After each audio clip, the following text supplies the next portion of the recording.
Ça y est, je suis en direct. Coucou, bienvenue pour ce lundi décalé du 15 juillet 2024. Désolé, petit retard de connexion entre Zoom et Facebook.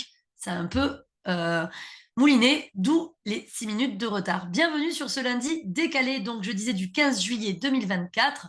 On ne s'est pas vu la semaine dernière parce que j'étais en vacances, donc je vous rejoins en pleine forme. J'espère que vous allez bien, que pour ceux qui sont en vacances, vous vous éclatez. D'ailleurs, faites-moi rêver, faites-moi voyager, envoyez-moi vos lieux de vacances. Et même si c'est autour de chez vous, dites-moi ce que vous faites. Allez, ça fait du bien de voir des gens s'éclater. Moi, ça me met toujours de bonne humeur. Coucou Chloé, coucou Céline. Donc voilà. Aujourd'hui, ce que l'on va aborder comme thème, c'était je suis hyper honnête, je suis trop empathique et des fois, j'attire, voire souvent, le toxique. Je fais des rimes, c'est sympa. Tu voyages dans ta cuisine, Céline? Ben, fais-nous voyager de manière gustative alors. Qu'est-ce que tu cuisines de bon? Il va y avoir plusieurs choses qui vont être abordées dans ce live. Pour ceux qui ne connaissent pas le concept du lundi décalé, tous les lundis midi, il y a un live sur le thème qui a été abordé la semaine d'avant. Pour avoir les thèmes, ils sont à la une de ce groupe. Vous avez toutes les semaines avec les thèmes qui sont abordés. Coucou Yann. Je t'ai envoyé un petit message, Yann, sur Messenger d'ailleurs, au passage.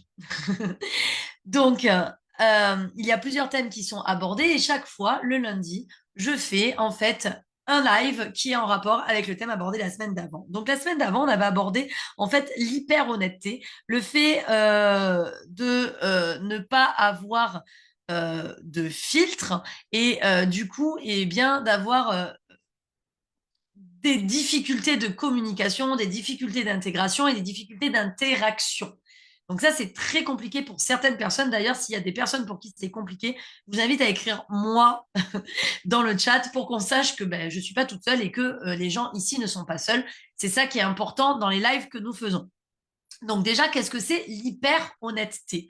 Vous connaissez l'honnêteté. L'honnêteté, c'est être en accord avec ses valeurs et épouser vraiment ses valeurs pour échanger avec les autres et ne pas, on va dire, ouais, prendre ses valeurs à rebrousse-poil, c'est-à-dire être vraiment honnête avec soi et honnête avec les autres, c'est-à-dire dire les choses telles qu'elles sont. L'hyper-honnêteté, c'est oui, être en accord avec ses valeurs, mais c'est pas forcément être en accord avec les valeurs des autres. C'est-à-dire que l'hyper-honnêteté, on va dire des choses parce que nous-mêmes, on est angoissés de pas les dire, quitte à ce que ça fasse mal en face. Oui, je vais jeter un pavé dans la mare. Oui, j'ai été hyper honnête. Souvent, les HPI au potentiel intellectuel, même les HPE d'ailleurs, et les hypersensibles aussi, ont cette hyper honnêteté dans un souci de justesse extrême. Or, la justesse est la justesse par rapport à nos valeurs. Mais des fois, l'hyper-honnêteté induit de la friction. Et souvent, parfois, on dit quelque chose sans filtre. Et en face, on n'a pas la réaction escomptée. C'est-à-dire qu'en face, on va susciter de l'animosité, alors que c'est pas du tout ce qu'on voulait à la base en disant ce qu'on a à dire. Donc, en fait, l'hyper-honnêteté, c'est quelque part une part d'égoïsme dans un souci d'épouser ses propres valeurs, quitte à bafouer celles de la personne qu'on a en face. Aïe, aïe, aïe, aïe, aïe. Je sens déjà des gens qui s'outrent. Oui, mais c'est comme ça. En fait, souvent, quand on est hyper honnête, on fait preuve non pas d'empathie ou d'hétéro-empathie, mais on fait preuve d'auto-empathie. C'est-à-dire que je sais que si moi je dis pas ça là, si je le dis pas, je vais me sentir mal. Donc je vais lui dire, quitte à ce que ça lui fasse mal à lui, je vais lui dire ces quatre vérités. Alors là, on est plutôt sur de l'agressivité. Je vais lui dire la vérité. Et des fois, les vérités, alors cette phrase-là, toutes les vérités que je dis, eh ben, tant pis, les gens, ils sont moins mis au pied du mur, ils sont mis face à leur réalité, etc. Non, ça, c'est tes valeurs à toi, c'est ta façon de fonctionner, mais c'est peut-être pas la façon de fonctionner de la personne d'en face. Et c'est là faire preuve d'hétéro-empathie. Faire preuve d'empathie, c'est de se dire, OK, est-ce que cette personne en face de moi est prête à recevoir ce que je vais lui dire? Et en général, non, parce que si ça crée la friction, c'est que la personne n'est pas prête à recevoir, la meilleure défense étant l'attaque. Donc, pensez à ça. L'hyper-honnêteté, c'est pas je suis hyper honnête et je suis en accord avec mes valeurs. Je suis hyper honnête parce que je fais preuve d'auto-empathie. Et l'auto-empathie peut effectivement entraîner de la friction parce qu'on est tourné vers soi et vers l'angoisse que va susciter le fait d'être dans le mutisme et de ne pas dire les choses. Pas dire les choses, c'est pas mentir. Pas dire les choses, c'est peut-être préserver l'autre à un moment donné. Ça veut pas dire que tu ne lui diras pas à vie. Mais c'est ça, l'hyper-honnêteté, le fait de manquer de filtre peut faire souffrir la personne et donc on n'est pas empathique en fait. C'est faux. C'est une histoire que l'on se raconte pour se dédouaner de certains faits que l'on a mis en place, certains schémas qui sont au final dans l'interaction sociale dysfonctionnels. D'accord? En fait, Asgard, c'est Asgard ton prénom, enchanté. Euh, c'est pas être honnête, c'est on veut être honnête dans quel but? C'est ça la question. C'est pourquoi à l'instant T, j'ai besoin de lui dire quelque chose. D'ailleurs, moi j'aime bien utiliser la passoire de Socrate à ce moment-là. Est-ce que vous connaissez la passoire de Socrate? Socrate avait créé une passoire pour les gens qui allaient colporter des rumeurs, tu vois. Et en fait, pour éviter de colporter des rumeurs ou de créer de la friction, il avait créé cette passoire pour en fait dédouaner l'angoisse que peut monter dans le corps. Tu sais, cette angoisse, si on est en désaccord avec nos valeurs, il y a une sorte de dualité à l'intérieur de soi, une sorte d'angoisse. Moi, j'utilise très régulièrement la passoire de Socrate parce que vraiment, elle me fait redescendre l'angoisse de suite. C'est, est-ce que ce que je vais dire est vrai? Est vrai, vrai, une vérité pragmatique, pas une vérité personnelle. Attention, c'est différent. Il y a la vérité absolue. La vérité absolue, c'est que tout le monde ici présent sur cette terre peut vérifier ce que l'on va dire, d'accord? Et il y a la vérité relative. C'est une allégation suivant un ressenti ou suivant ce que moi j'ai pu percevoir d'une situation. Donc déjà, est-ce que ce que je vais dire à la personne est vrai? Première chose. Deuxième chose, est-ce que ce que je vais lui dire est bon pour elle? C'est la deuxième chose de la passoire. Troisième chose, euh, est-ce que ce que je vais lui dire est utile pour elle? Et si ce que tu vas dire passe ces trois passoires, alors oui, tu peux aller t'exprimer. Mais si c'est seulement utile pour toi, parce que là, tu as une angoisse montante dans un souci d'hyper-honnêteté, c'est si seulement c'est vrai pour toi dans ton ressenti et que la personne, elle n'est pas prête à le recevoir à l'instant T parce que, je sais pas, vous venez de vous pouiller la gueule et que du coup, ce que tu vas lui balancer, ça va être reçu de la mauvaise façon, ça va pas être le bon moment. Je vous dis pas d'être malhonnête, ne déformez pas mes propos, je ne vous dis pas de mentir, je vous dis d'être en accord avec vos valeurs, mais aussi les valeurs des autres. D'accord? Donc la passoire de Socrate, c'est est-ce que c'est vrai? Est-ce que c'est bon pour lui? Et est-ce que c'est utile que je véhicule cette information, que je lui dise cette chose? Eh bien, tu connaissais pas, Arlette? Cadeau. Voilà, c'est un petit cadeau.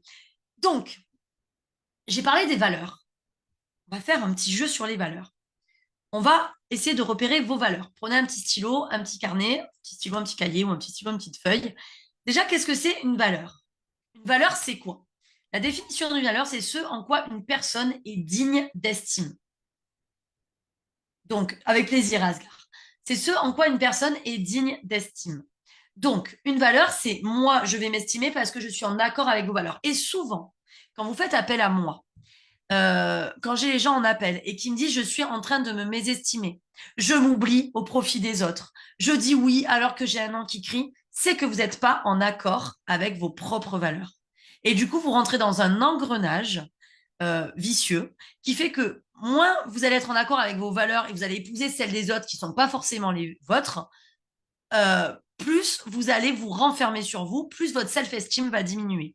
Les valeurs sont la base de l'estime de soi.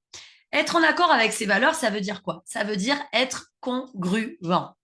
Oula, c'est dur à prononcer. Congruent. La congruence, c'est je pense, je dis, je fais. Je suis congruent. Ma façon de penser, ma façon d'être à l'intérieur se voit par ma façon d'être à l'extérieur, ma façon de me comporter et ma façon d'aborder les gens.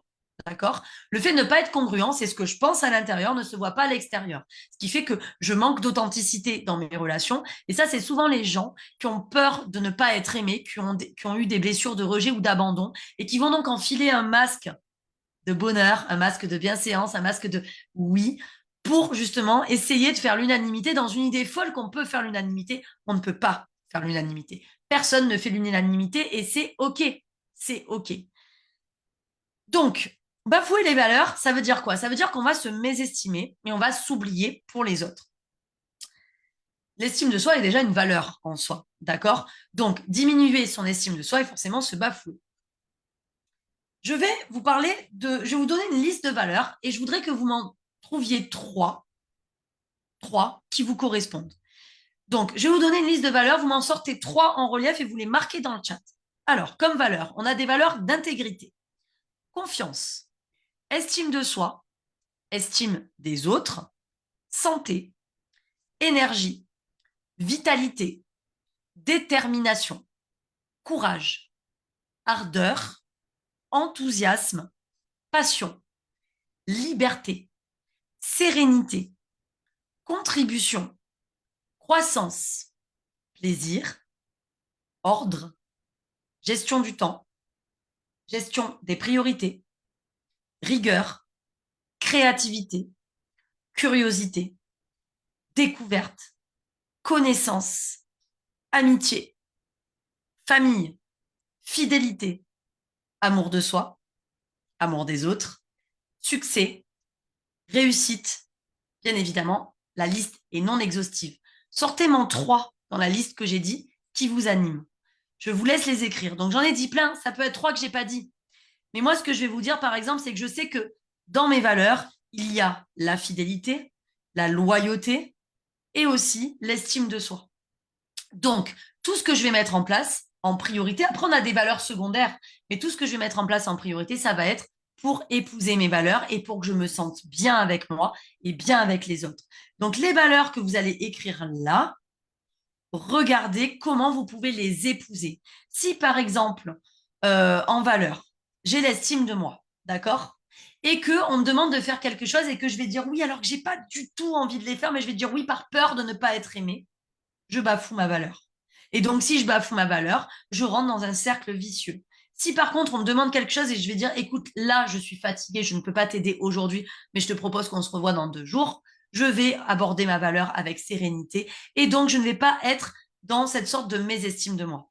Donc aujourd'hui, ce live, Jamie, confiance, curiosité, détermination, Chloé, loyauté, passion, courage, intègre, créativité, curiosité, fidélité. Et après, ce qui est intéressant, si vous en avez beaucoup, c'est de les classer par ordre de priorité.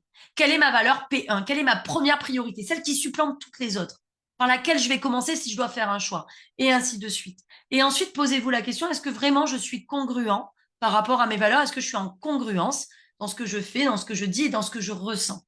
Donc là, aujourd'hui, ce qu'on a abordé dans ce live, c'est l'hyper-honnêteté, au final, comme tout ce qui est hyper, hein, comme l'hypertension, comme l'hyperglycémie, etc., c'est pas forcément bon, d'accord? Il faut être honnête, mais pas hyper honnête. Et ça, c'est un problème des atypiques, des neuroatypiques. Il y a ce côté sans filtre. Il y a ce côté, je vais tout dire, peu importe ce que ça va faire en face. Je le sais, parce que moi, je suis HPI et TDAH, donc j'ai ce côté impulsif de peu importe ce que ça peut faire, si j'ai besoin, ça sort, d'accord? Je côtoie des gens qui ont des TSA qui eux aussi n'ont pas de filtre parce que le TSA, trouble du spectre autistique, ils ont un rapport à l'autre différent. Je suppose que certains HPE doivent être tellement envahis et hypersensibles aussi par leurs émotions et leur sensibilité fine qu'ils vont également dire ce qu'ils pensent pour eux s'enlever cette angoisse qui peut être submergente. Parce que quand on est dans l'hyper-honnêteté, vous m'enlèverez pas de la tête et je suis sûre que ça doit vous le dire, vous le vivre vous aussi, qu'il y a une sorte d'angoisse qui monte si je dis pas la chose. Si je dis pas la chose, je bafoue une valeur de justice, une valeur d'intégrité, etc. C'est là où les valeurs doivent être biaisées. Et c'est là où on fait preuve d'auto-empathie et pas d'hétéro-empathie. Donc toujours aussi agir de soi en fonction de soi, mais après penser quand même aux répercussions que ça peut avoir sur les autres. D'accord? Ça veut pas dire que je vous demande de ne pas être vous. Ça veut dire que je vous demande d'être vous pleinement, mais aussi dans l'amour de l'autre, qui est une valeur qui est importante. Pour ceux qui veulent en savoir plus sur comment respecter ses propres valeurs, parce que c'est un gros paquet de respecter ses valeurs quand même, hein, ça c'est pas donné à tout le monde. Et puis il y a des gens qui sont tellement ancrés dans des schémas dysfonctionnels par rapport au regard des autres que arriver à épouser ses valeurs et être complètement zen par rapport à ce qui peut arriver, c'est pas donné à tout le monde. Donc s'il y a des gens là dans l'assemblée qui galèrent avec le fait d'épouser ses valeurs, vous marquez valeur en majuscule dans le chat. Et moi, je reviendrai vers vous en privé pour que je vous explique comment moi j'aborde les choses et comment je peux vous aider à travailler là-dessus.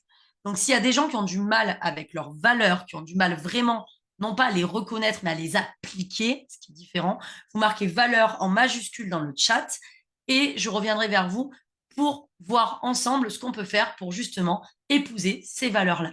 D'accord? Je vous souhaite sinon un très bon appétit. On se retrouve lundi prochain pour les prochains lundis décalés. Je vous dis bye bye.